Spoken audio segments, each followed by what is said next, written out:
Well, the new year is here. And as a baseball writer, this is a good time of year for me because it means that I can officially start, without any confusion, referring to 2026 as this season. So this is a very important point that we've crossed on the offseason calendar, which is probably really all that we have going for us right now in terms of baseball content because there hasn't been a lot of action, at least for the Milwaukee Brewers as of late. There's been a little bit of action around the league, a couple of moves, but the Brewers have largely been quiet since they made that trade with the Kansas City Royals a few weeks back. So we just have a couple of notes to share on how things are shaping up for this roster as things currently stand. And then we'll take some listener questions to close out this week. So not as dense of an episode as we may normally be recording. This is the Brewer Fanatic podcast. Jack Stern, joined by my co-host Spencer Michaelis. We did get a question from one of our listeners. First of all, HC Purdy telling us Happy New Year and then asking how we're both doing. I guess I already shared all that's important with me, the fact that I get to write something a little more clearly now when I'm talking about time. But anything new for you, Spencer? How was your holiday? Holidays were great. I just, spending time with family is always good. More than anything, my holidays have been great because I haven't had to work since prior to the holidays. So I am enjoying my time off. Tomorrow, Friday, will be my last official day off, not including the weekend, obviously. Not looking forward to going back on Monday, but also probably will be good to get back in the swing of things because I'm totally just being as lazy as can be this whole week, and I need to start moving around again.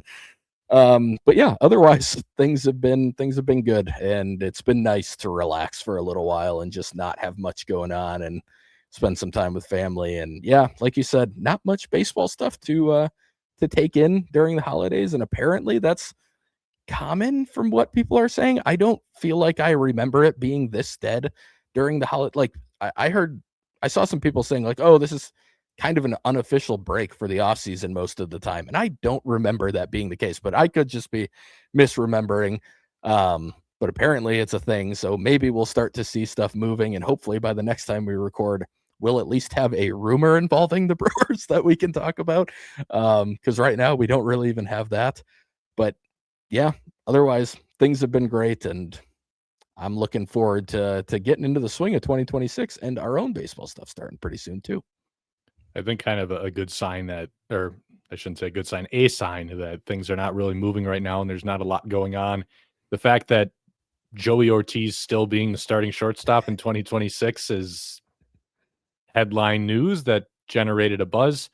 Adam McCalvy collaborated with some of the more data centric guys at MLB.com to, first of all, report on the Brewers reaffirming their confidence in Joey Ortiz. That's not necessarily anything new per se. They did that at the winter meetings. I believe Todd Rosiak wrote about it as well because he was down there covering that as well. But it is relevant because if there was anyone who was wondering would they look to go a different direction, this report more or less clarifies that no, they're going to stick with him. But Spencer, you kind of had this comment when those quotes came out of, well, that's kind of what you were expecting, and that's what I was expecting too. There was just, you look at number one, the fact that there's not a lot of shortstops available on the market. Number two, the fact that the Brewers have some depth at shortstop, organizational depth, guys coming up through the pipeline. And number three, the fact that they spoke very highly of Joey Ortiz all throughout the season. Maybe not always Pat Murphy, but the front office always spoke very highly of the tools that Joey Ortiz had. And even Murph would come back to the fact that he has tools. It was more so frustration in the moment of maybe how he was using those tools or not applying them as well as he could be, or maybe not making some of the greatest baseball decisions, swing decisions, things like that. But the Brewers have been pretty consistent on this, so I think this really isn't anything surprising. As far as some of the more data-centric stuff in the story, it's actually pretty similar to what we've talked about and what I've written about before. He's just consistently late on everything. So that's where you're seeing a lot of the ground ball. Even when he hits a ground ball to the left side, he's still late on it because his bat's coming down. That's why he's pounding it into the ground. His bat's still coming down at the point of contact. They talked about that. They talked about the pop-ups to first base. Nothing new here, but the Brewers, in case there was any shred of doubt in anyone's mind or any thought that they might look to go elsewhere, Joey Ortiz is going to open 2026 as the shortstop. Now, do I think that there may be a benefit to giving him a little bit of internal competition from some of those other guys in the pipeline when they get into spring training? Yes, I don't think that would, or yes, I think that could be something that the Brewers should consider, but they're just going the route, I think, of publicly expressing confidence in him and wanting to give this one more shot because, again, they like the profile, they like the skill set, they like what he's capable of, and they've got some guys behind him where I think they're comfortable riding it out for a little bit longer, and even if it doesn't work, then you're approaching a point where you do have some other guys who can take over that spot. Yeah, I think everything you just said is 100% a big part of it, but like I think the fan base, and understandably, but I think the fan base has a harsher view of Ortiz than even that bad of a season deserves because of how bad the sequencing luck was for him coming up with the bases loaded just in unbelievable amount of times during a season. Like, most of the time, if your 9-hitter is as bad a hitter as Ortiz was and then brings a decent amount of defensive value, which he obviously did, depending on the metrics, you could argue maybe not as much, but most metrics graded out by the end of the season quite well in his favor defensively. Most of the time, if your 9-hitter is that bad, it's not crushing you. I mean, we used to watch pitchers hit in the 9 spot, but everyone had a pitcher then, so it wasn't, obviously it's still comparable. If you're comparing them to other 9-hitters, it was still pretty bad. Most of the time, that's not going to kill you, though. And to be fair, the Brewers had a very good season offensively regardless, so I don't think it did kill them. But most of the time, it's not going to stand out as much as it did because he's not going to get 30 some at bats with the bases loaded or whatever the number ended up being. I doubt that's going to happen moving forward. I don't think we will ever see him in that type of situation as often as he was this season again. But I also think I would be pretty surprised if that's not rock bottom for him offensively. And I'm not saying he'll get back to even the production we saw his rookie season where it was a 105 WRC plus. Like, I don't expect that. I don't think it would be a good idea to expect that. But do I think Joey Ortiz can be an 85 to 90 WRC plus type hitter? Yes, I think he has the tools. I think, honestly, I think he has the tools to be better than that. But I think given his issues with some of the swing decisions and everything else, that's probably about what I think you're hoping for next season. And if you get that, again, depending on which defensive metrics you're trusting, but in my eyes, by the end of the season especially, we were seeing a pretty dang good shortstop at defensively. And most, even the metrics that didn't like him did trend up quite a bit as the season progressed. Mm-hmm. It started really slow, but they started to move in the right direction as the season moved on. For me, this is a talented guy who is one calendar year removed from being technically an above average hitter. Again, I wouldn't expect that, but I also would not expect him to be almost 40% below average again next season. You get the defense, you get solid offense-ish next year, and you have a pretty productive 9-hitter shortstop. And then the whole point, and what Jack touched on, you have at least one option that is almost certainly going to be ready by 2027, if not during 2026, to potentially take the shortstop role in Cooper Pratt. I think he's starting in Nashville.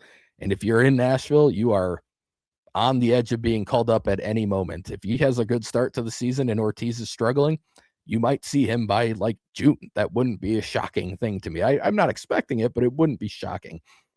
And then you have Jesus Mate waiting in AA, I think most likely touching AAA at some point in 2026.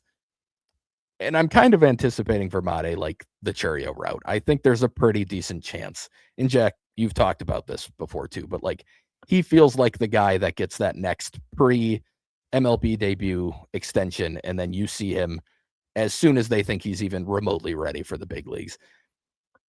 that limits options if you're trying to add to the shortstop equation. And as you said, the short-term options are not very exciting. And frankly, they definitely don't have the ceiling Ortiz has in general.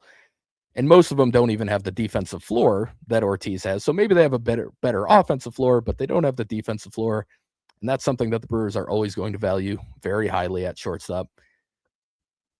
And then long-term options are going to be blocking these two guys that the Brewers have a lot of faith in, and they are very high on internally. Like, they really like Pratt. They really, really like Mate.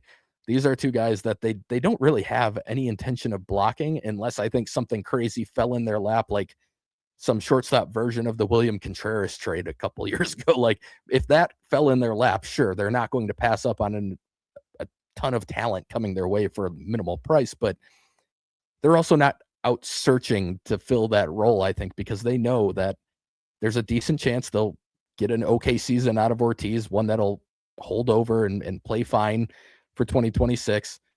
And then it'll probably be time for one of, if not both of, the shortstop options they have waiting in the wings to potentially be shortstop and third or whatever.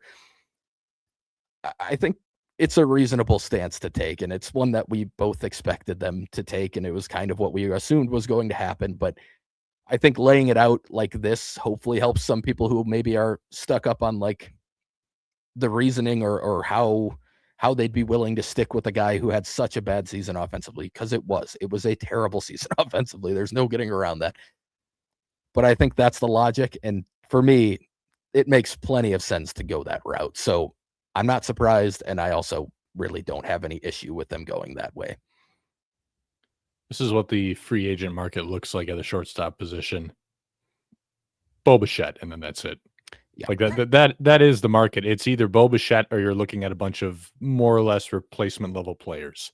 Yeah. You know, the closest guy you could probably get to after that who can play a pretty good shortstop is Isaiah Kiner-Falefa. He was worth under one win above replacement last year, and he's projected for under one win above replacement in 2025. Joey Ortiz, by comparison, was an above replacement level player. It's just the reality is I know people were frustrated by the bat, but there is not enough incentive out there, I don't think, for the Brewers to decide that they're just going to be done with him and try to shake things up at the position. So he's going to get another shot. Like we talked about, I think there's enough waiting in the wings where if it really doesn't go well, you do have some internal options that you can supplant him with. So we'll see how things go. I'm torn on the offense right now because I don't know, when the Brewers speak really, really highly of what's in that bat, they've earned the benefit of the doubt when it comes to talent evaluation, but it just seems to me like he's so far off from realizing any of that. Like, I'm not an expert at breaking down swings in the way that some other guys are, so I don't like to go too far into those weeds, but just the things that you see from our perspective of he's so late on everything. Spencer, you've kind of talked about how scoopy his swing looks all the time. He had to change it. He tried changing so many different things throughout the course of the season, and to me, that's always a bad sign when a guy feels the need to be changing that many things within 1 year in short succession. And hitters are always adjusting little things throughout their careers. Very few guys are going to stick with exactly the same thing, start of their career to the end of their career, or even within a season. But I'm talking like big changes to setup, to load, to all these kinds of different things. That's usually an indication that you're just not comfortable with anything. So I don't know if he's actually going to be what the Brewers think he can be. I'm pretty skeptical on that one right now, but I also just don't think that there's, like we said, a huge incentive to booting him off of that shortstop position. I don't think that they're at that point yet. I don't think they need to do it. I thought the closest that they would have gotten was when they got into a playoff series, and if they felt the need to go a little more for offense in a very specific situation, and they didn't even feel comfortable doing that. If the glove is looking good, that does give him a decent floor, even if the bat's not there. Just all of these things kind of coming together, I think it's the right move to at least open the year with him, and you kind of see where things go from there. Yep, agreed. Another update that we have comes from Kurt Hogan, the Milwaukee Journal Sentinel. The Milwaukee Journal Sentinel, they've been writing up their top prospects entering 2026. So they've had their rankings out, and then they're doing features on all of them as they go up the list. So Kurt and Todd have been plenty busy on that. A lot of good stuff coming out of that series. But one of the more recent tidbits is on Jefferson Cairo, who at this moment is currently in a position to be the Brewers' backup catcher on opening day, unless they go out and sign somebody. And that's kind of where it's still up in the air. Right now, he's in the position to fill that role. Kurt did say that the Brewers are open to bringing in a veteran backup just to give Cairo a little bit more time in AAA, because keep in mind, his time in the upper minors has been pretty disjointed due to the various injuries that he's dealt with over the past couple of seasons now. But sounds like it's in a spot where if the Brewers had to open the year with Cairo behind the plate, behind William Contreras, they would be comfortable doing that.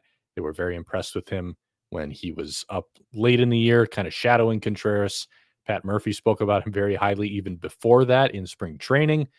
Probably the best part of this story, though, that everybody should go check out is Brenton Del Chiaro had a lot of really, really good stuff to say about where they think he's at in his development, mainly where he's at offensively with the swing decisions and some approach-based stuff, kind of talking about how he does get a little bit aggressive. There is some chase there that they are a little bit worried that if it doesn't keep improving, it can be exploited in the big leagues. So that's, I think, is really what a lot of this comes down to. I think everybody knows that a lot of the intangibles, the way he handles a pitching staff, the way he calls a game, and then some of the other things like the pitch framing and the blocking and all that kind of stuff, it's going to play in the big leagues. The arm is kind of a toss-up right now. Is it going to come back a little bit stronger in 26 after he's another year removed from the shoulder surgery? Even if it doesn't get back to where it was, I think he still has enough tools behind the plate to be, at the very least, a major league caliber backup or kind of an expanded backup. But it sounds like the big thing right now is they need to see the swing decisions continue to improve. Yeah, and that's been the case for him throughout his minor league career. Very good bat to ball skills, so it can hide some of those deficiencies when you're in the lower levels. It doesn't show up in strikeouts. It doesn't show up in a ton of whiff. That stuff starts to catch up to you a little bit more when you get to the upper levels, and then especially into the big leagues. I think even in AAA, like the whiff rate, pretty solid. I think it was like 22% or something. Not an issue really at all for a guy who was swinging out of the zone a decent amount. But yeah, I mean, there are bad ball hitters. There are guys who can make that work in the big leagues, and there have over time been people who do it, but it's rare. It's often something that catches up to you when you get to that level. So it's something he's going to have to probably continue to work on. And as Brenton talked about in the article, and they've talked about it really for years now with him, it's something that he's getting better at. He is improving. But is it to the point where it's ready for the big leagues? That's the question, and we probably won't really know until we see it in the big leagues. The other part of the equation on this is, again, he has used 2 of his 3 option years by being injured since they added him to the 40-man. I would assume almost certainly they would get a 4th option year if they applied for it. He has to be on board with that too, but I would imagine he would be given the circumstances. So it's probably not the biggest part of the equation for them. They're probably not super concerned about wasting the last option year on a year where he's up and down. But I also think they'd probably prefer to start the season, and if he's good and he's able to hang at the big league level, they don't have to worry about that, and they can kind of, for now, hold on to that last option year. And then if things change in the future or whatever, like it's just something that's nice to have in terms of flexibility. But again, I don't think that's the biggest thing or even close to it for what the decision they're going to make, especially because they probably will get a 4th year if they need it. But just looking similarly at like the backup catcher market, not a ton out there. I saw old friend Luke Maley. Could totally see the Brewers being on board with bringing a guy like Maley back in and having him be a bit of a holdover. Like, he's been a guy who pretty consistently has received well, and he's gotten jobs and he's gotten playing time for a lot of teams, including teams that are competing. So he's a guy that stands out as like, oh yeah, he might fit again. But yeah, that the options aren't great. So my thought right now is I'm kind of guessing he does end up being the backup out of spring, but I also think we're still going to see an upper level minor league catcher. Probably not even. It'll be someone with big league experience signed to a minor league deal. Minimally, that's going to happen because they don't even have really enough catching depth in AAA right now with Cairo or without him. So they're going to bring in somebody like that. I guess the question is, will it be on a big league deal or will it be on a minor league deal? And that might be the difference between a Maley and somebody who's maybe not quite as proven in some of the regards at the big league level as Maley is, but none of them are going to be super exciting to people. But I think that's kind of what you're looking at is, do they find a little more time in AAA for Cairo while they have a decent enough backup like Maley in the big leagues to be more worth it than just giving him the opportunity out of spring and seeing if he can run with it. But yeah.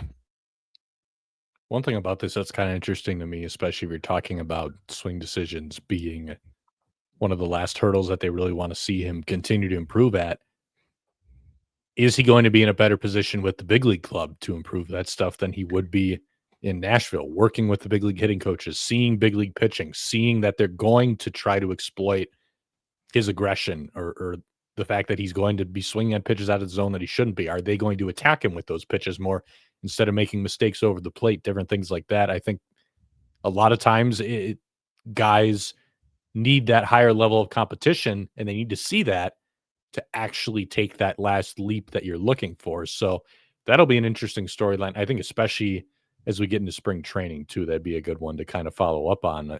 Do you think that there's a benefit to him just learning this stuff in at the big league level instead of going back down to Nashville and trying to polish up the edges there? Do you think he's actually more likely to make those strides in the big leagues? It kind of reminds me of, this isn't nearly to the same level, but like when Churio was struggling as a rookie. Yep. And everybody knew kind of what the issue was, and it still is the issue whenever he's not going well. He's swinging at everything. Is he actually going to improve when he's facing worse stuff, worse command, kind of these in between, good enough to play in the upper minors, not good enough to play in the majors? And, like we talk about with prospects now, the talent tends to be more so in AA than it is in AAA compared to the way it used to be in the past. Is he actually going to be in a position where he can see stuff and get better at it in Nashville, or is he better off staying up here? And then things started to click for him as time went along. He obviously has not patched up those issues yet, not even close consistently, but when he's going well, it's better than it has been, especially early in his career. So I think you kind of see a little bit that just sometimes it's best to let a guy work it out at this level, and that the better resources for him to figure things out are actually up here. So those are all things you need to think about as well with a player. But that is one of the questions that the Brewers are going to still kind of have on their checklist. Not a lot of question marks, really, I don't think, with how this roster is going to shape up. That is one of the few, though, where there are a couple different directions they could go. I think if you would ask both of us, though, we would probably expect that Cairo is going to end up being the guy. Yeah. It's a really good point, too, that like it's kind of the saying, and it's not even just the saying, it's true. It plays out for the most part. Like the final step of your development has to come at the big league level. And that was true for Jacob Mizorowski when they brought him up. Like, we've seen you can do it at the AAA level. You're throwing enough strikes. You're around the zone enough. Can you do it at the big league level? And can we sharpen up even a little bit more around the edges and that type of stuff? It can only happen when you're facing talent that's really at your level or above. And in AAA, he's, especially on the pitching side of things, often not going to be facing people who are at or above his talent level. So that's a really good point. And yeah, I think that's also something they're definitely going to be factoring in for sure. Well, that's about all we've got as far as updates go. We will take a few questions now. We'll start with some of the big league centric ones, and then we do have quite a few minor league questions for Spencer to answer. So he's excited about that. We'll start with Ben, who asks about the outfield. We've talked a little bit about it, but kind of reiterating some concerns here. He said Brewers outfield feels a little incomplete. Perkins feels like a number 4, and it's hard to know what Mitchell will do if he stays on the field. Who could or should the Brewers realistically target in a trade? Then he adds, I'm sure they'd want multiple years of control. Or should they not pursue an outfielder? So when I saw this question, I didn't have a great response to it. And then you kind of did more of the research and kind of came back with, well, maybe you don't have a great answer to it because there's just not a lot out there. Again, I feel like that's kind of the point we keep hitting on. What we kind of settled on as we were talking through this was there are definitely question marks in the outfield, which we've kind of touched on before. I think you've got quite a few guys in that mix where you just don't really know for sure what you're going to get out of them. But I do think that between or among all of those options that you have, you've got a pretty good chance of having a decently high floor for this group because, you know, whether it's Perkins who does a little more, Lockridge who settles in as a little more, maybe Mitchell. Again, we're not really counting on that, but it's kind of an instance where you have enough depth, and that depth consists of so many guys who play the field really well that I think that there's just a pretty good chance that things work themselves out, and whichever guy ends up either being healthier or just having the better season that year kind of settles into that fourth outfield type role. So we'll see how it all shakes out. But with that in mind, that means that if you're going to look for another outfielder, it's got to be someone who has that higher ceiling. And I think this is also part of what made Isaac Collins expendable. Yes, would it have been okay to just have Isaac Collins still in that group? Sure. But he kind of fit into that same bucket as everybody else of we don't know exactly what we're going to get from him, but there are skills here where the floor is decently high. Like in his case, it was more so the fact that he gets on base than the defense because the defense is kind of up in the air.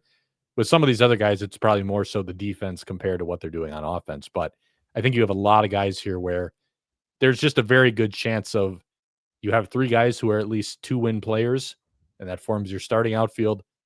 And then you're probably going to have one guy who can give you 1.5 wins in kind of that fourth outfield type role, whether it's Perkins or Lockridge, or maybe it could have still been Collins. I don't know. Even if he does regress, Collins was redundant within that group. So under that same line of thinking, if you're going to add to this group, it's got to be someone who really is separate from the rest of these guys, like somebody who you know is going to be a higher ceiling guy. So Spencer, I know you were the one who kind of rounded up more of the names. If you got a few you want to run through, but I think we all kind of concluded that none of them are the most realistic targets at this point in time. Yeah, no, it's a tough market. Again, it's one of those things where you could see the Brewers getting creative, and maybe a Freddie Peralta trade nets you somebody like a controlled outfielder, Michael Harris, or somebody along those lines. Like you might be able to make a trade like that where you're buying low on a guy like him or somebody along those lines. But that feels unlikely. Jarren Duran sounds like he's not moving. Don't think he's really somebody the Brewers would have paid a ton for anyway.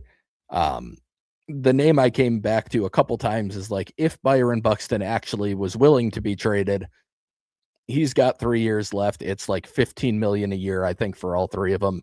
Very reasonable money for a guy whose ceiling is an all-star MVP vote type of guy when he's healthy, and he's been healthier lately. So the other part of that being that crossed my mind is that, yes, he has the no trade clause, but part of it is that he doesn't really want to move a crazy, move across the country, do all these different things. This is pretty close to Minnesota. It's a similar type of demographic. Maybe he really likes the Midwest. I don't know. But that was why his name kind of came through as like, I guess maybe under the right circumstances it could work out, but it seems pretty unlikely there too. Those are the types of names that come up as like clear ceiling raisers on the trade market. They're not signing a Kyle Tucker. They're not going to sign Cody Bellinger. So like those types aren't going to be options for the Brewers to raise that ceiling.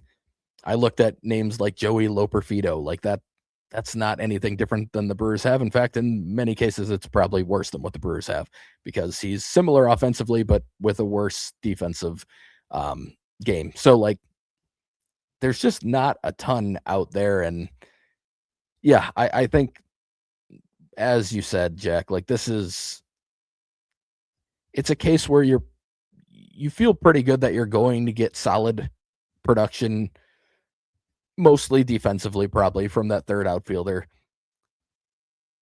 But you just don't know exactly who it's going to come from. And you have a bunch of people who have similar floors, similar abilities.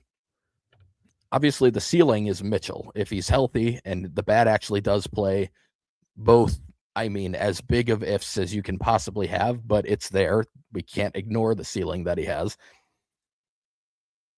The other thing, and the only name we haven't really brought up, and I don't think we're going to see it a lot, but the Brewers have been pretty willing to play Jake Bauers in the corner outfield spots.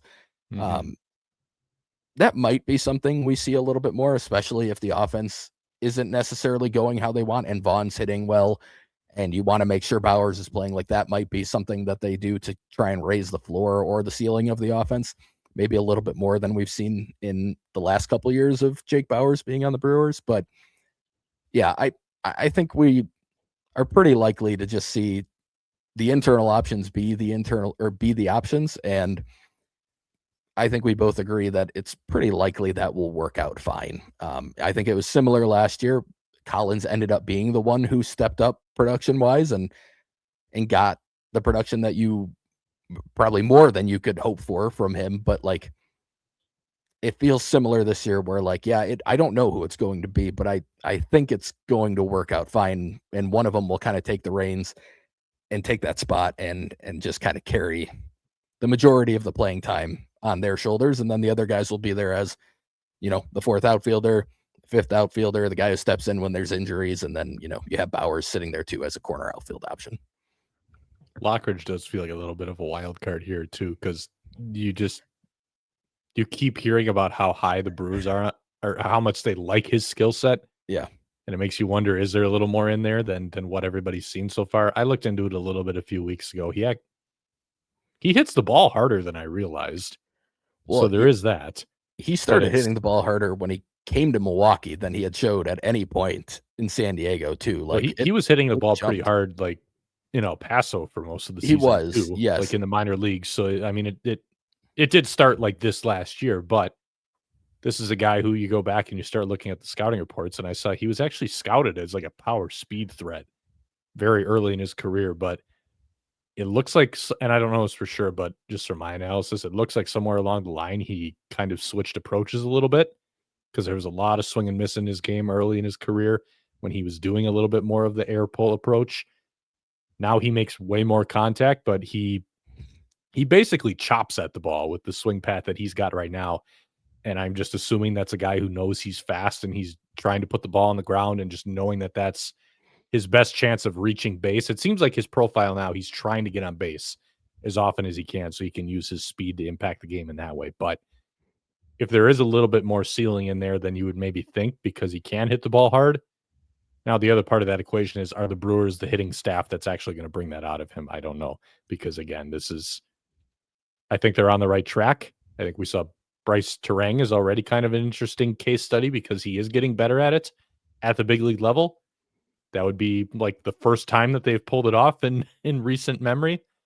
So I'm still in a spot where I kind of need to see them do it to believe it. But that is a name to watch still, just because you keep hearing about how much the Brewers like the talent that he's got. And he is going to be in that mix for a bench outfield spot.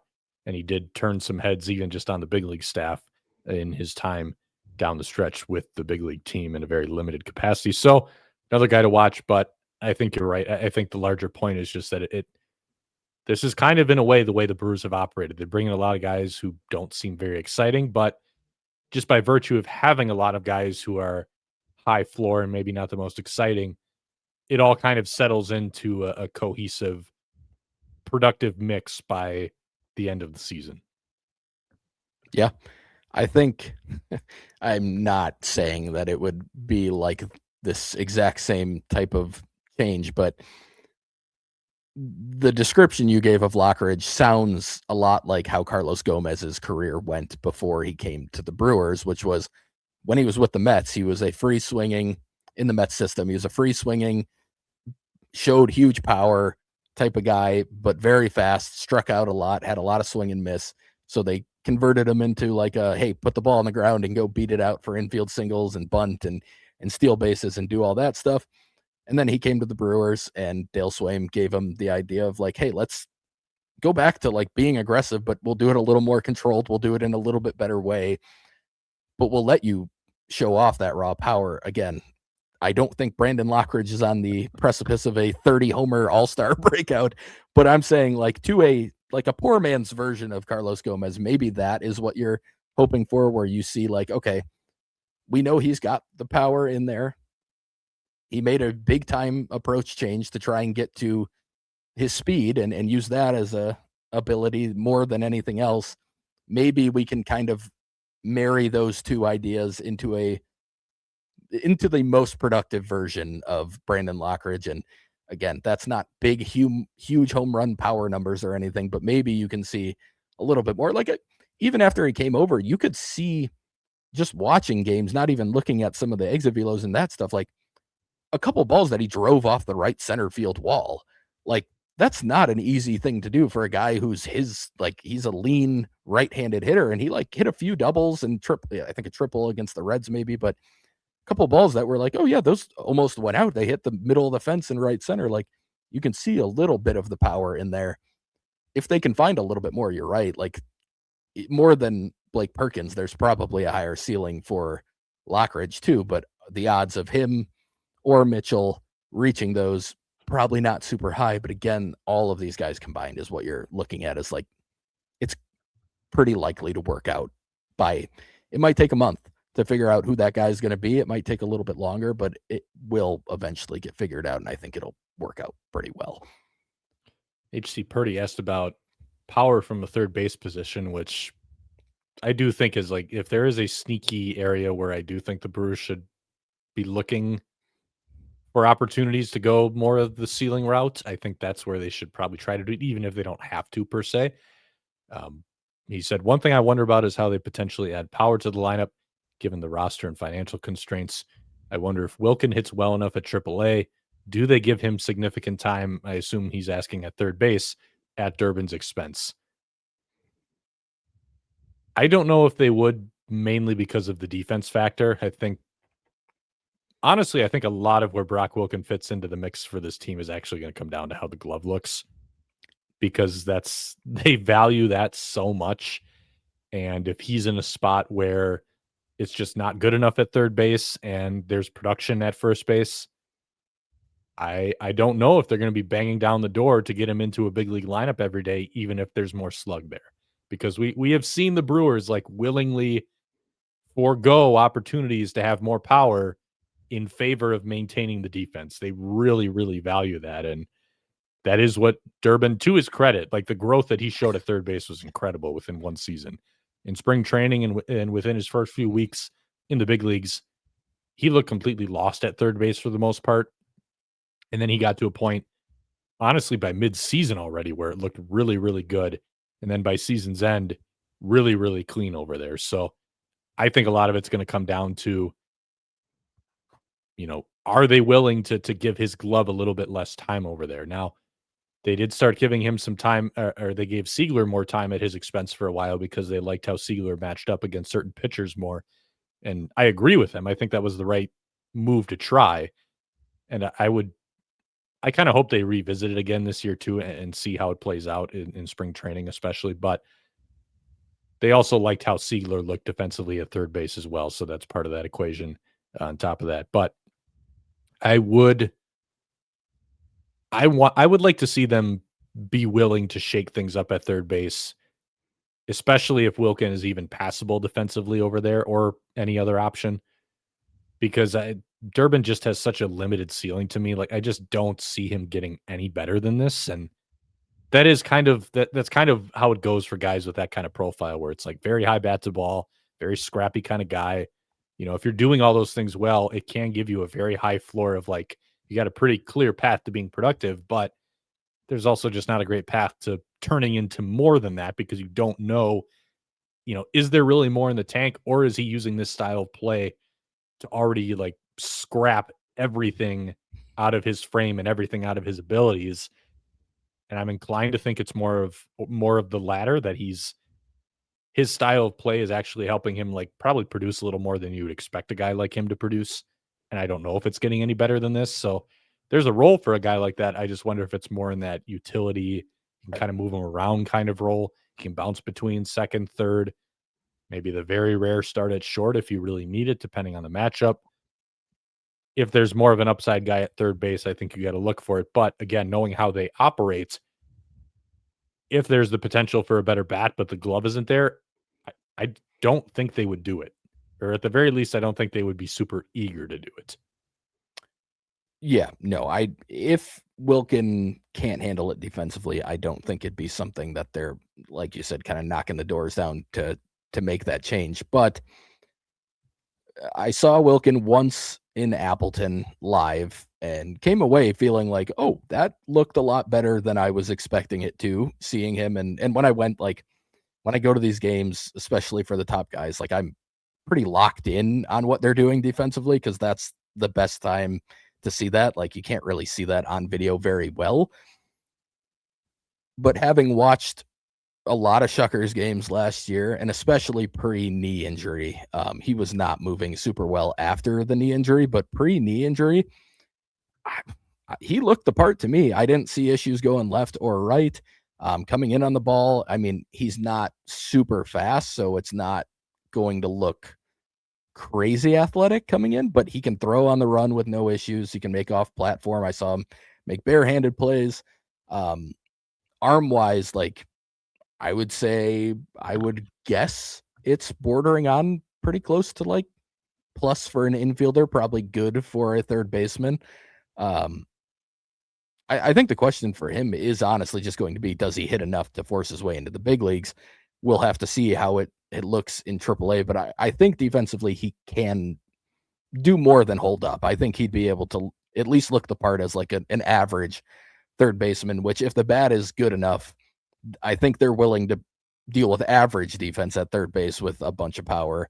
But yes, I just generally, like, that is the spot that if they were going to make a surprising trade or signing, it's honestly, like, Kazuma Okamoto is the Japanese third baseman coming over right now, who's got to sign in the next few days, I think. The Brewers haven't been tied to him at all, and I don't think they're going to sign him, but, like, everything I've seen and read about him is like, oh, that would be the guy that I would be trying to go after, especially if, like, we've seen what the other two foreign free agents have gone for, and they've both been a little bit less than, well, quite a bit less than people thought they were going to get. Now, Ime got a very player-friendly contract, even though it was only 3 years, because 3 years with 3 opt-outs basically means if you're good, you leave after 1 year and get a bunch more money, and if you're bad, you get $18 million a year the next 2 years to just stay and play it out. So it was still a good contract for him, but generally they've been getting a little bit less than I think they were expected to. And Okamoto is, like, he was a Gold Glove defender, whatever that means in Japan, who knows, but, like, he's supposedly a good defender. He's a power hitting guy. Like, to me, that's the type of guy that fits exactly what I would be looking for that spot if I were the Brewers, with far fewer, like, swing and miss concerns than I'm blanking on the one who signed with the White Sox, the first baseman, but like, he's the guy that when I looked at the names, especially offensively, it was like, oh, that if he's going for what he was projected for, which was nowhere near what the other two were projected for coming into the offseason, that's the name I would like them to get involved with. So I don't think they're going to be. They haven't had any ties to him yet, but that's the type of guy I'd be looking for if they are going to make a surprise move or bring somebody in to take the general starting spot at third base and then make Durbin the utility guy, like you said. And I think the other part of this that we haven't talked about, and he never really got it mentioned when he came to the Brewers, but he did play outfield at times too in the minors. So, like, as a utility guy, he could legitimately cover probably pretty much anything but first base and catcher. So in that role, I think there could be a lot of value for him. And like you said, I think you know what you're going to get. He's going to give you everything he has every single time he's on the field. And, like, that's a really, really nice player to have on your roster. I think the question for the Brewers, but also in general is that starting third base caliber? Is that type of player worthy of being a starting third baseman on a very contending team that's trying to win? He can handle it. The Brewers obviously had the most wins in baseball with him being the third baseman last year. So it's not like it can't happen. But I think the question is, could you upgrade that spot and also do it in a way that really helps probably the biggest weakness with the offense, which we've talked about since last year? It's power. Like, you're missing some power in the lineup. That's a spot where you normally get power, even though I don't love the idea of like, oh, these positions are power positions. Like, if you had Willie Adames at shortstop, I wouldn't care as much about having less power at third, but you don't. You have Ortiz. So you probably do need to find a little bit more pop. And yeah, I don't really expect them to make a move, but I think if there were to be a real legitimate surprise out of nowhere signing that no one's really looking at or paying attention to or trade, I think it'd be third base. I think that'd be the spot where they might catch some people off guard. Switching gears here, we're going to look back at particularly one player who actually did have some power in the infield a few years ago for Milwaukee. Ben asks, growing up, I don't think I ever understood how good Ricky Weeks was. Can you compare Weeks to Terang to help me better understand his career? So we looked at this a little bit before we started, and the first thing to note is it's just very, very different profiles. Like, very, very different strengths. Bryce's strength has always been the glove. Ricky's strength was always the raw power, which now we found out with Terang that there actually is quite a lot of raw power there, but it wasn't necessarily his calling card, and still really hasn't been his calling card in the big leagues quite yet either. But just to rattle off a couple of numbers really quick, Ricky Weeks for his career, 11.6 baseball reference wins above replacement, 12.5 with the Brewers in 11 seasons.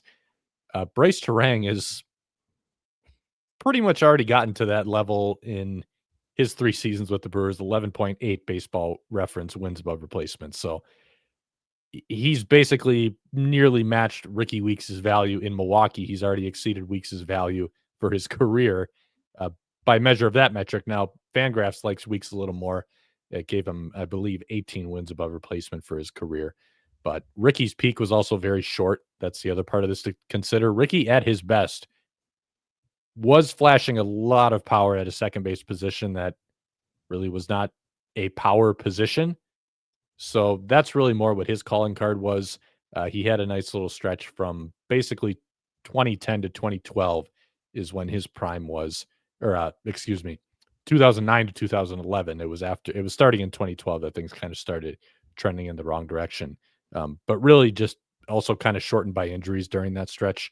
So 2009, he only played 37 games, had an 857 OPS and hit 9 homers, slugged 517 during that time, but again, limited by injuries. 2010 was his best season, 160 games, hit 29 homers, 830 OPS, 464 slug at that second base position. The defense really is where it kind of comes into the equation, and he was good again in 2011 as well. 818 OPS, 20 home runs in 118 games. The glove, though, is where it gets a little iffy because Ricky Weeks was a bad second baseman, bad defensive second baseman. He did not play the position well at all, really. How you want to factor that into his value is where you kind of get some differing opinions. So Baseball Reference, which uses defensive runs saved, never thought very highly of his defense, which is why even in those really good seasons, 2010 and 2011, he maxed out at 3.5 wins above replacement in 2010. And that was the best season of his career. Bryce Terang, by comparison, has already beat that multiple times in his career. His wins above replacement in 2025, according to Baseball Reference, is 5.6 and then 4.7 last year. That's because he grades out really, really well defensively. So it's hard to do a direct comparison because they're vastly different players. The things that they're good at, the things that they're not very good at or weren't very good at. Ricky, at his best, was a very solid MLB regular. And, he kind of took the good with the bad. Unfortunately, the peak was cut very short by injuries. And Bryce is in a vastly different boat where he's stayed healthy and he's like very clearly on that upward trajectory. So it's hard to make a direct comparison, but that's kind of how those two stack up against each other. You kind of have to take each of them for what they are as players and just go from there. Yeah, I probably remember a little bit more about the beginning of Ricky's career than you do. But honestly, outside of the defense, offensively, there were similarities early in the career. Ricky had the raw power, and again, you saw it more in games than you did with Terang, but it still wasn't huge. Like, we're talking his first 2 seasons in 830 plate appearances, he only had 21 total homers in that time. He was very fast when he was young, so not quite the stolen base threat that Terang was, but he could run. He was also very skinny when he started his career.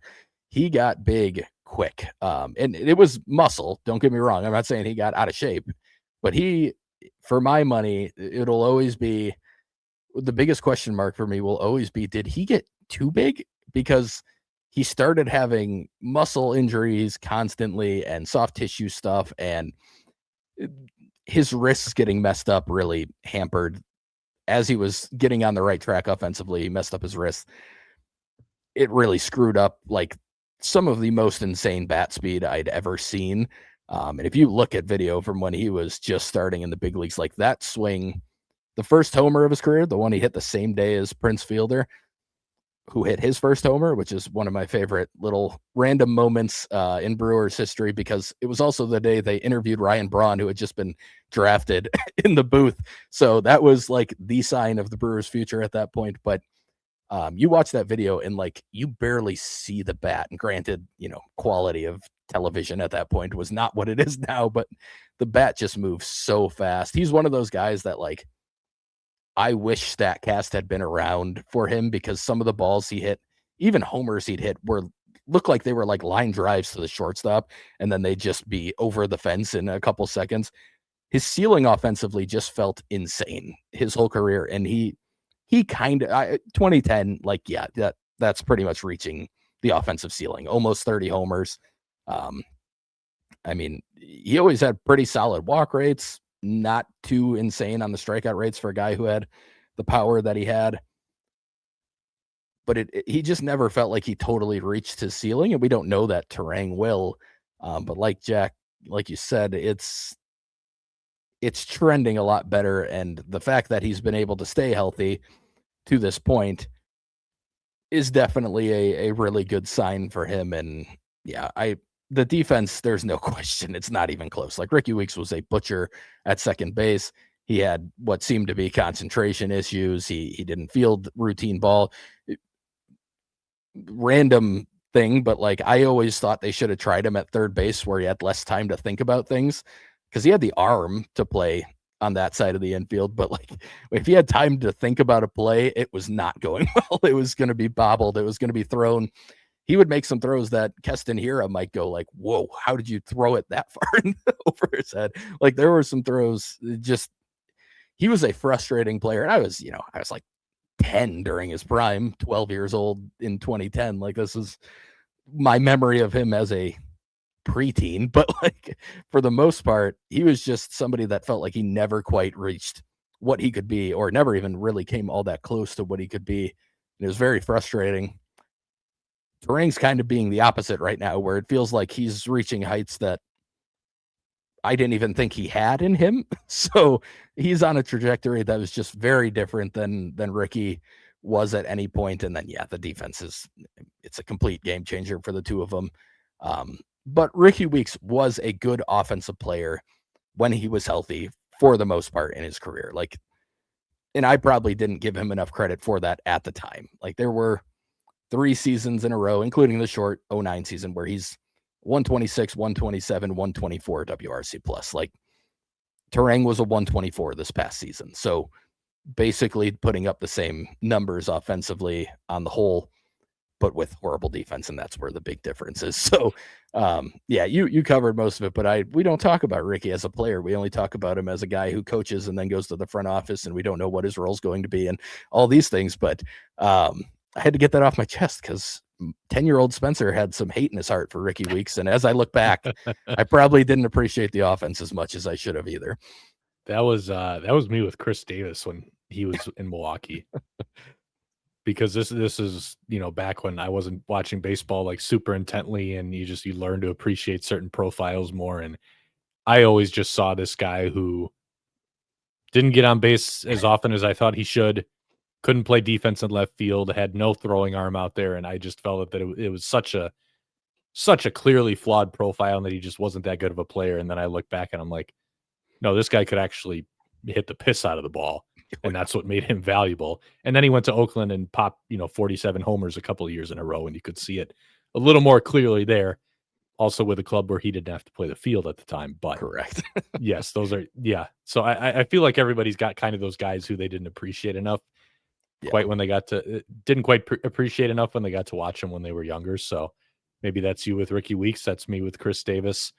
And now there might be some people who are listening who are going to, go on their rant about how young I am and all that good stuff. But we're going to pivot now into a couple of minor league based questions. We'll start with Sprawls 135, who asked, is the standardization of tech in the minors going to hurt the Brewers long term? So if you have not heard, we'll try to provide a little bit of context here. A couple of weeks ago, there was a report from Eno Saris in The Athletic talking about how baseball is going to standardize the tracking and the information and the biometric data and all the stuff that teams have in the minor leagues. So basically the way to compare what it's been like and how it's going to end up in the big leagues, there's StatCast that is a standardized, tracking system. Everybody's using Hawkeye. It's installed in all the big league stadiums. It's spitting out the same data for every club that they can access and they can use however they see fit. In the minor leagues, that has not been the case. Teams have basically set up their own systems. They have their own tech. Different teams have, they get different tech from different companies that they like. Maybe they like one company more than the other, or they like one piece of tech more than the other. They could be tracking similar things, but they just like this one more, or they like the way it spits out that data, whatever it is. We don't have all the specifics, but everybody basically has their own stuff set up, which also means that there are teams that have a lot more tech in the minor leagues than other teams do. So what's going to change here now is in the minor leagues, it's now changing to MLB is going to be the ones to say, okay, here's what kind of tech we're using for ball tracking, movement tracking, biometric data, all of this stuff. This is what is going to be used at all levels of the minor leagues for all organizations. They're going to now have basically the power to mandate it and set this standard that is exactly the same across every single club. So every club is going to have the same kind of tracking and access to the exact same kind of data from, the same, whichever company MLB lands on as the company that's going to be doing all of these respective services or providing all this tech, whatever you want to describe it as. So that's leading to some concerns among some people that certain teams that have a better system than other teams are going to kind of have that advantage wiped out. Or one of the things that, talked about in the report was there are some teams that are concerned that they're going to have to terminate their partnerships with the companies that they're already paired with or the equipment that they already use because MLB is going to pick, a different provider for all of that stuff. I think that this is something that could hurt some teams in a way. Do the Brewers fit into that group? Maybe. Kyle Bodie was talking about this on Twitter a little bit, and basically what he said when someone asked about this was the Brewers they're not middle of the pack, but he also made it sound like they're not like at the cream of the crop here when it comes to the way that they have this stuff set up. I would venture to guess just speculatively that they're pretty high up, but he kind of made it sound like if you're putting it into tiers and you have like the top tier, middle tier, and there's a tier in between those two, that's kind of where he put the Brewers. from his knowledge and his experience. So they would be above average in this. But what I keep coming back to with this is, yes, it matters, like, what you're using and what kind of information it's giving you. But you also just need to have the right minds interpreting this information and applying this information. And to me, like, there's nothing baseball can really do that is going to, they can't mandate that you hire certain people, or they can't, they're not going to tell teams how to use the information. So does this mean that maybe the gap closes faster than it would have otherwise?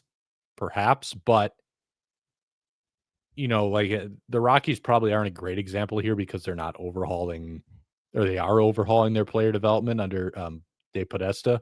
Maybe the Angels are a better example if you're talking about teams that are just widely seen as not run very well in the player development sphere. But just because all of this technology is changing or it's standardized now, I don't know if this is the case for sure, but let's say, for example, that the Angels are way worse at this stuff than the Brewers. Just for the sake of this exercise, let's assume that. Now the Angels have access to more of this same information that the Brewers do, or, both clubs have access to the same player development data and information. Without any changes to the existing development staffs, the people who are actually doing the coaching and doing the evaluating, are the Angels automatically right from the get-go going to be right where the Brewers are? Probably not. If it's the exact same guys that they already have on staff interpreting and trying to use this information, they're not going to close that gap immediately. You need to have the right people who know what it means, know how to use it, know how to apply it. That's stuff that baseball, I don't think, is ever going to be able to mandate. So do I think this will have an impact? Probably. But I'm going to say not quite as pronounced as maybe some of the people who are really upset about this might think that there will be. Maybe down the line there will be a pretty big shift, but I still think that for now, the teams that know how to use this stuff are still going to have a pretty big edge on the teams that don't. Yeah, my initial reaction to it was closer to the people who are very upset with it. I still don't love it generally. I do think the Brewers were, and like you said, Kyle Bodie basically laid it out, and he actually replied to me at one point talking about it too, and I just asked if he knew how they lined up, and he said well above median expenditure and investment.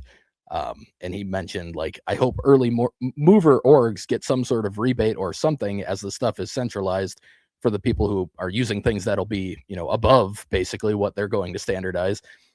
Because to my understanding, that means that, like, you can't use it. It sounds like they're going to basically say, like, you can't use this stuff that you find better, even in at the same time. Like, you can't have both of them going. Like, you have to use this and only this.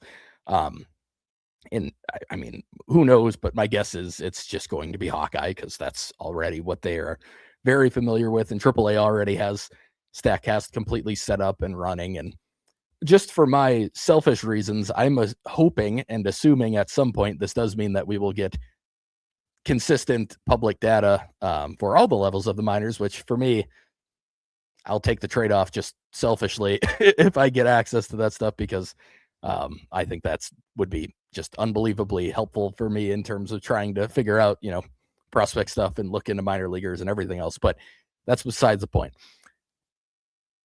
As you mentioned, you still have to know how to use the data that you are getting from this technology. And we have seen at the big league level that certain organizations can't use what they have access to right now to the same level as other organizations. I do think eventually MLB won't mandate it, but I think eventually, and it's starting to happen, every team is going to have smart people that are listened to and that are part of the equation. Mm-hmm. And then it might become a little bit of okay, everyone's kind of got the same knowledge. But the way baseball and sports and life and everything works is somebody keeps pushing the envelope with the data that they have. And they find a new way to use something, and they find a new way to not exploit, but to take the data and find better use out of it. I think there's always going to be people who find a new way to look at things that'll help their organization that another organization's not going to know how to use. And it might not even be that they use it in a better way, but a different way. Like people just aren't going to, I don't think we'll ever be at a point where every organization looks at the data and goes, all 30 teams are saying 30. This player is exactly this, and we all think this, and everybody has the same value on the same player. Like I don't think we'll ever get to that point no matter what. So I do think it's going to get closer to that point, and I do think to some degree that probably hurts the Brewers, being that they were at least somewhat on the cutting edge of some of these things. But I think the thing that makes the Brewers what they are the people, and the people who are helping to use this data and to make these decisions and to make player moves and to do all of these things and develop. In the end, those people aren't leaving because of this. Now they could go take another job or whatever, but they're not leaving because of this, and that's not changing. So yeah, I don't think this is going to be a huge deal, but I do think it swings everyone towards a little bit more towards the middle. The other part of this, I don't think you mentioned this, but like Kyle Bodie's main point when discussing this was that it does even the playing field for players, and it gives them more opportunity to, even if they're not being developed well by a team, to be able to go out to Driveline or go out in the offseason to have access to all of their data, figure out how they want to attack their development. And I do think that's a good thing, because in his main point was like, again, using the Angels as an example here, like a team drafted by the Brewers versus the Angels. There were teams apparently last year who didn't even have access to their version of the StatCast data. Like the players couldn't even see it. There was a story, I think it was part of the, Sarah's story, where he talked about how players Rockies, first, I think. Yeah, I think it was the Rockies. Yes. It was a Rockies player had to trick the intern into giving them the true media password. Yes. So then they could all share it and look at the data that no one was sharing with them and nobody was giving them access to. So like I think that's reasonable to want players to be able to not be screwed because they got drafted by the Rockies instead of a good organization and never get the opportunity to make the best of their career because they got a bad luck of the draw in the draft. And honestly, like over time, it would have made me wonder, like, would guys be willing to, as this got more notoriety and teams or players found out more about this, like, I'm not signing with you if you draft me. I'm going to sign only with teams that I know are going to give me the best chance to develop. Like, would that have ever come up? I wouldn't be surprised. Players are getting very into the analytical side of things these days. They like having access to that stuff.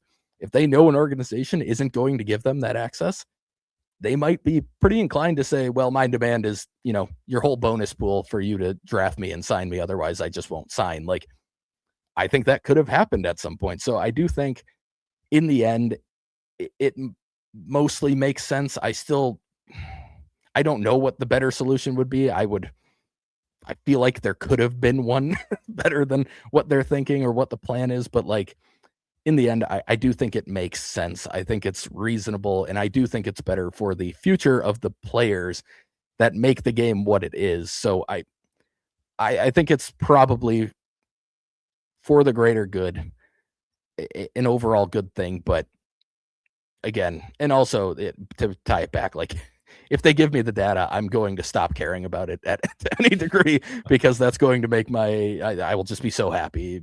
And you guys who follow me on Twitter or anywhere are going to get so tired of me if that happens. But yeah, that's kind of how I view it. I think in the end, because of the ability to help players, I do think it's probably the right call. The Ginger asks if you have to put a future value or prospect rank on either a comp A and or a comp B pick, what would it be? Yeah, so this came up because I was calling myself out for the Quinn Priester trade and my take on it when it happened on Twitter, and he replied asking that because obviously there was a comp A pick in that trade, and he mentioned in the question, maybe this is better for the podcast, and I said, I like that idea. I'm going to put it in the podcast question. So I'm answering it now. He threw out a 40 plus or 45 future value. I think that's probably pretty accurate for a Comp A pick. And I went on Fangraphs, just looked at Long and Hagen's draft rankings and their future values, and then looked at the players who the last few years have been going in that area. They've pretty much all been 40 plus or 45 future value types. So I think that's pretty accurate. Comp B had a wider range, and that's obviously just personal preference on players. For me, I think you can get like a 40 future value type guy there at the time of the draft. Obviously, any of these can, players could get better and turn into much higher grades or whatever. But in terms of the value that you're talking about, yeah, I would say 40 plus or 45 feels pretty good for Comp A. And then I'd say probably 35 plus or 40 for Comp B. And for people who aren't super aware of how the draft works, like Comp A happens after the first round before the second round, and Comp B happens after the second round before the third round. So you're talking about Comp A being in like that 30 to 33 range usually. Comp B being more in like the 65-ish range, around there. So again, you can move money around in the draft. Nothing's perfect. It can always look different, but I think just in terms of actual value, I think that's probably the way to view it. And just for reference on that, for me, that's a Comp A guy is on the edge of like a top 20 prospect in the Brewers organization. In a lot of other organizations, I would say that's probably on the edge of like a top 12-ish. So there's value in a Comp A pick. Like there's a lot of value, and there's a lot of value in the money that is involved with the draft pool. And I've talked about that before. So there is quite a bit of value there. I don't love when the Brewers trade them. They've traded them 3 times now, I want to say, with the Alex Claudio one. That one just makes me mad. I don't like that one. Omar Narvaez, totally a reasonable trade. It was really only one good half, but he was an all-star for a season. And he was a fine catcher for a couple years for the Brewers. So like that type of deal, hard to argue with. Quinn Priester, I can't argue with that trade at all at this point. Even if he doesn't work out moving forward, I'd say they probably got the value that you could have hoped for in that trade just from last season. So like everything on top of this is just adding on at this point. But yeah, generally I'm not a huge fan of moving the picks because it's not just adding a player, it's adding that money to the draft pool. And I'm not a huge fan of losing that flexibility. But the Brewers also had an extra pick because they didn't sign Chris Livonis the year before, and they pick up picks via qualifying offers, probably will if they don't trade Freddie Peralta. They did with Willy Adames. That's why they moved this one. They had an extra one. There's plenty of logic to it at times, but just generally that's my feeling on moving him. I view it as like a top 15-ish prospect probably in almost any organization. And the added flexibility makes it worth a little bit more too, just because it gives you more room to maneuver in the draft. Jonathan asks, how do you view the potential of older undrafted players such as Jack Seppings, Tanner Gillis, and Tyler Bryant? Yeah, I'll start with Bryant because I am a very big Tyler Bryant fan. The only issue right now is I don't know how his health is heading into the season because he was hurt at the end of the year and we haven't really got any sort of update. And the injury that he had looked not great in terms of elbow. But we are talking about a guy who been up to like 98 on the fastball. It's pretty much in that 95, 96, 97 range. We got StatCast data on him in spring this year. He had a 12-degree arm angle with 16 inches of induced vertical break. So that's carrying a lot more than you would expect from somebody with that low of a slot. And at pretty good velo, vertical approach angle in that small sample is negative 3.8. I think it's a really good fastball. He also spins a breaking ball pretty decently. It's only in like a 2,400 range for spin, but he's got a slider that he throws kind of 86-ish range, kind of a shorter slider, and then a bigger curveball that in his 9-pitch sample averaged negative 8 induced vertical break and negative 10 horizontal. I would say probably 3 above average pitches. Now, command, not always great, but out of the pen with a funky arm slot, a violent delivery with 3 pitches that I think will play pretty well. Like he's a big league pen arm in my eyes if he's healthy. He is an indie ball guy. He is an older guy. I believe he'll be 28, if not to start the year by the end of it. Maybe not quite that. I'll check in a minute, but he's older. So an injury could be something that is a problem for him and might set him back enough where it just doesn't work out. But the pure stuff, big fan of Tyler Bryant, and he was pitching well in Double-A as the season progressed, especially. Gillis, he has the 3 fastball combo that the Brewers are always going to enjoy. He's got the sinker, the 4-seam, and the cutter. I don't have numbers on any of it, but based on viewing it, I would say the sinker looks the best to me. On the sinker and the 4-seam, he sits in like that 91, 94 range. He's been up to 96 in games that I've seen. My favorite pitch of his is a changeup. I think it's an above average secondary. And I think it probably plays pretty well with the sinker that he throws a decent amount. Slider, not bad. Probably can work pretty well with the cutter that he throws. He did not walk hardly anybody this year at the lower levels. He also didn't strike many out. His whiff rate was about 25%, which for the minor leagues was in like the 34th percentile. So not great for an older guy at the levels too. But the stuff is interesting enough, and he's got a mix that could play as a starter or a swingman type. I don't think there's a ton, but also not something I would rule out anything with him. Steppings, the last guy, he is primary slider. It's his most often used pitch. At least when I've watched him, it's been the pitch he uses the most. It's a mid-80s pitch. I think it's very clearly his best pitch. I think it's a really good slider. His fastball is like 92 to 94. I've seen him hit 96. I don't have numbers on it, but it looks very hittable, and it got hit when I've been watching him, especially after he moved to high A. The shape just doesn't look like it'll play super well. He also throws a bigger curveball with some pretty good sweep and some depth to it, and that's thrown more in like the upper 70s, low 80s, and like I like the breaking balls. I think they're decent.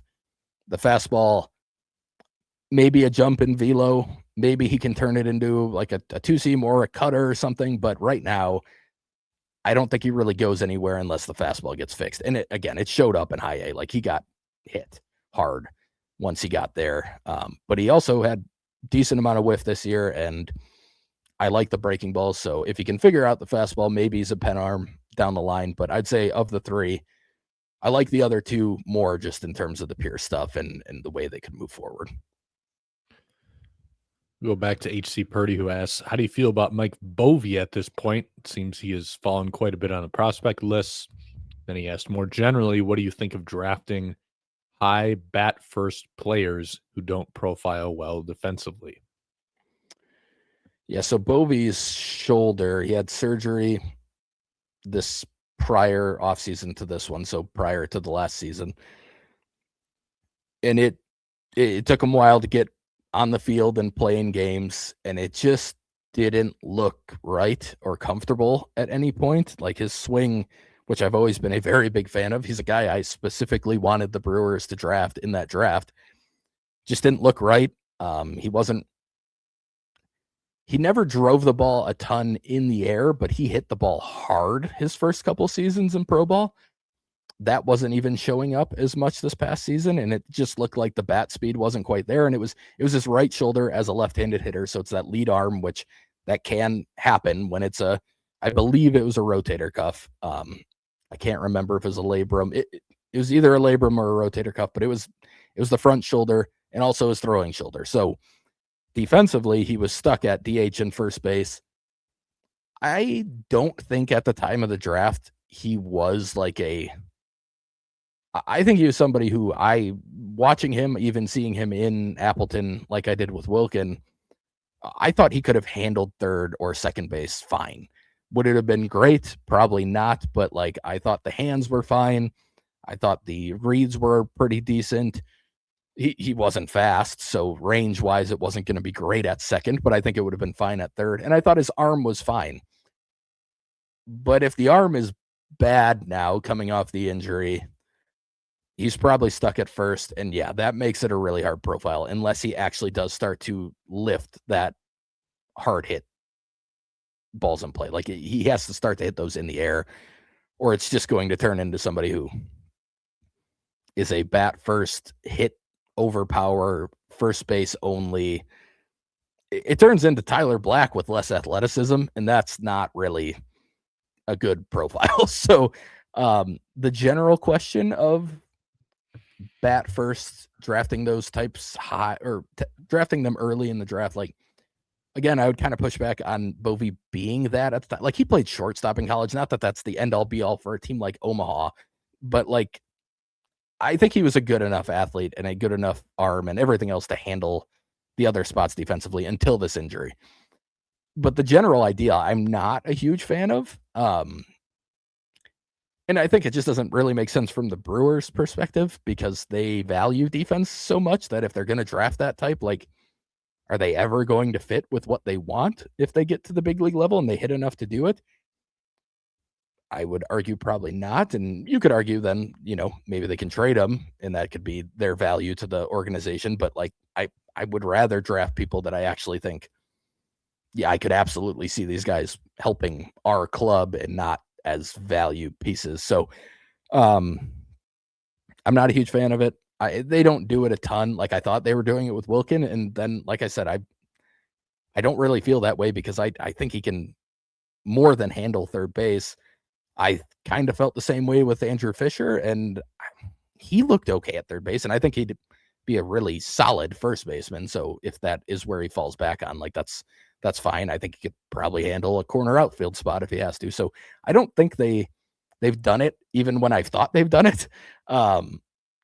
But yeah, if they do start doing it, I won't be a huge fan. I'm not a huge fan of doing that. I think it limits the likelihood of them making it to the big leagues. Josh Adamczewski in the day 3 rounds, someone like that who they think is probably hit over glove. Like, yeah, that you take those chances then. But I wouldn't use high picks on him, like you're kind of asking in the question. That's going to do it for us this week on the Brewer Fanatic podcast. Thank you to everybody who sent in questions. We got to spend a little bit more time on that kind of stuff this week. And I might be biased, but I think it made for pretty good content. I think we did a great job this week. Little pat on the back for ourselves. But we're getting closer to the start of spring training. We're getting closer, I would assume, to some kind of action. I would imagine it's probably going to continue to be a fairly slow off season for the Brewers, but still a couple of storylines to keep an eye on. Is Freddie Peralta going to be with the ball club? Is Trevor McGill going to be with the ball club? What are they going to do at that catcher position? And like we touched on a little bit, is there even a slight possibility that they go somewhere else at third base and kind of reshuffle some things there? But whether we have a lot of news, whether we have a little bit of news, there should be no question that we'll somehow find a way to talk for at least an hour and 15 minutes about the Milwaukee Brewers. So you can look forward to us doing that again in 2 weeks. But until then, thank you all for listening. Spencer has something he wants to say. Yes, before we leave, 2 of the minor league specials are out at this point. We talked about the DSL and the ACL, me and Joseph Czar. The low A one also came out after Christmas. We'll have the high A one probably in between this recording and the next main pod recording. So if you have questions about Timber Rattlers, you can add them on the Brewer Fanatic forum, or I'll probably put out a call for them on Twitter at some point as well. But yeah, if you're looking for more minor league content, we got it, and we've got it in spades. So you can listen to hours of us rambling about every minor league player. Just one small thing, if you didn't listen to it, there was one player, and this is when I realized this is probably just more than it needs to be, but we were talking about a player, and at the end of it, I was like, yeah, it wouldn't shock me if they cut him before the season next year. And then I was like, why are we talking about someone who they might cut before the season? But that's the level of detail we're going into on these rosters. So if you're into that, if you want to hear about random minor leaguers, and the main ones, obviously, Mate and Pena will be a lot of the high A episode. Yeah, check those out as well. Well, you heard it there. Spencer is putting in painstaking effort for the prospect community. So I think everybody should reward him by giving that a listen, and that'll give you some filler content. I feel like I'm diminishing it by calling it filler content. It's not filler content. It's fantastic content, and it'll be out there next week as kind of a in-between listen until you hear from Yeah. us on the main show. Take care.